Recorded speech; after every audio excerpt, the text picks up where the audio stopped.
It's time to make like Al Pacino and Dahua.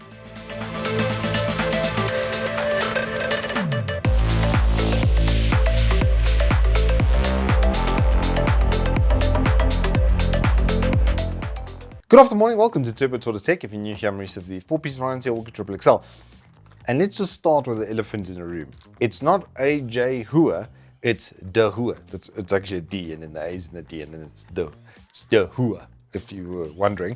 I know with Huawei, and all of the other stuff that came in with that, I could see, it's difficult to see. Okay, I'll give you some credit, but that's, if you're wondering how to say it properly, that is how to say it properly. Another thing that's quite proper over here is the amount of value that you're getting from Dahua on this E231 series. There are two different models. There's one without the periscope neck, albeit I would say get it with the periscope neck because it is pretty flippin' incredible. The feet are a little bit long, I will say that, but there's so much rotation over here, you're not going to be hard pressed to get into what I have affectionately labeled the esports intimacy position.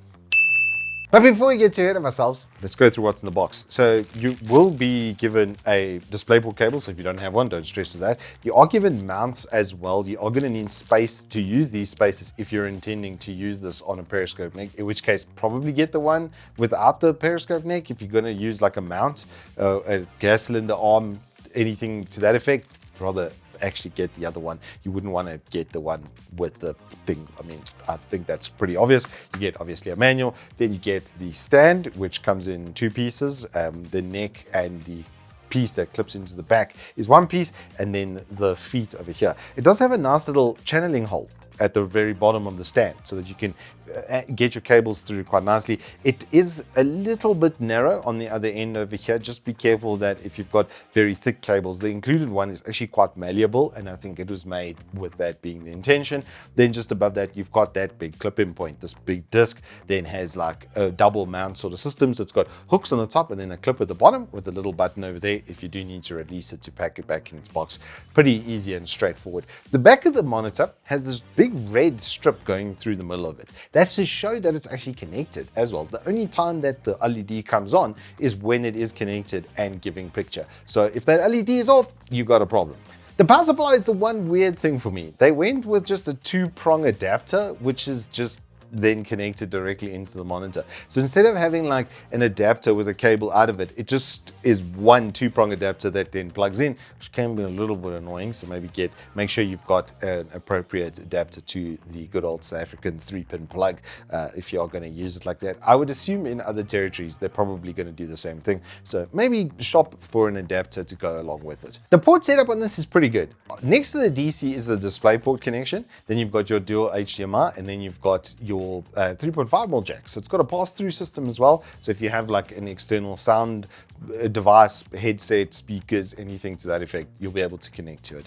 Then coming around the front, we've got very nice borders, about 2 mils around the edges, with the standard sort of bit of a thicker chin with the Dahua in the middle over there. And then right in the middle over here is actually where you find the joystick for the OSD. It's so itty bitty at the bottom over here, but from that OSD, you'll now see the features and functions on the screen. And I'm just going to kind of roll from there into usage of it, because this was one of the very few monitors where you kind of have to use the pre-built functions to get the most out of it for each environment. You can tune it manually. It does have a red, green, blue color value that you can tune manually. Its default is warm, which is where everything's at 50 out of 100. And yeah, it is a slightly warm sort of tone to this. It does have a touch of IPS glow, which is, I think, acceptable at this sort of price point. Lest you forget, this is 165 Hertz panel. So yeah, all of that input delay reduction is just perfect over there, 1080p.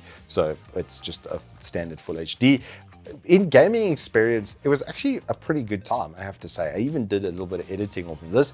The color palette however, does let it down compared to much higher end monitors. The variance between colors is, it's got an 80% DCI-P3 and Adobe RGB sort of standard. sRGB is at 100% though. It is, however, very vibrant. I will say, even on the standard profile, it's extremely vibrant. I found the RTS once, it's funny, it's always the RTS mode, which has the best kind of vibrancy sort of function. It is, however, a little bit dim. You are going to, I would say, pretty consistently have the brightness maxed out on this monitor for it to, it was where it felt like normalized against I've got a panel of each type on my desk, I've got an IPS, a VA, and a TN, so that I can compare one to the other on the fly. And yeah, it was a little bit dimmer than those, and these prongs here are quite long. What helps with that though is the ability to swivel significantly. It's 25 degrees on either side, so it's almost getting to a right angle with each of these prongs. Then you've got full height functionality for 115 millimeters worth of adjustment, which is 20 plenty. And then you can go 20 degrees on this side and -5 if you want to lean it forward. So getting square on with this monitor, no matter how tall you are, is probably going to be pretty easy. You're not going to have to stack it on any books. And that's why I'd say, if you don't have an arm, a gas cylinder arm, or something to mount it on, you definitely want to get it with the periscope neck, because they delivered a really, really good usage experience. The overall materials and stuff, I've got to say, are actually pretty good. It's really on par with like entry-level tier 1 devices. I mean, I've tested monitors from just about everybody at this point. And this is now pretty much the best bang for buck monitor on Uncle Evetech.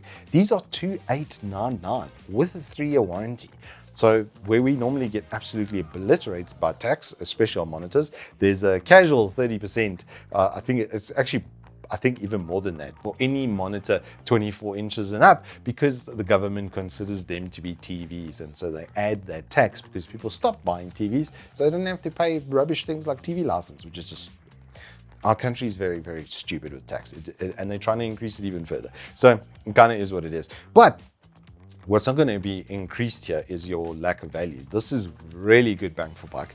As an entry-level IPS gaming monitor, a lot of the other brands are doing TN and VA, which TN, it has about the same response time, but it's lackluster on color, and the VA has better contrast in general, but then you get smear along with that. So this is really, really competitive. I think it's, like I say, the best bang for buck gaming monitor at 144 Hertz or better in this sort of price range. There's nothing else that's going to come close to it on value. The other monitors that are on the market are going to be a bit more premium, especially if you need a really wide color gamut.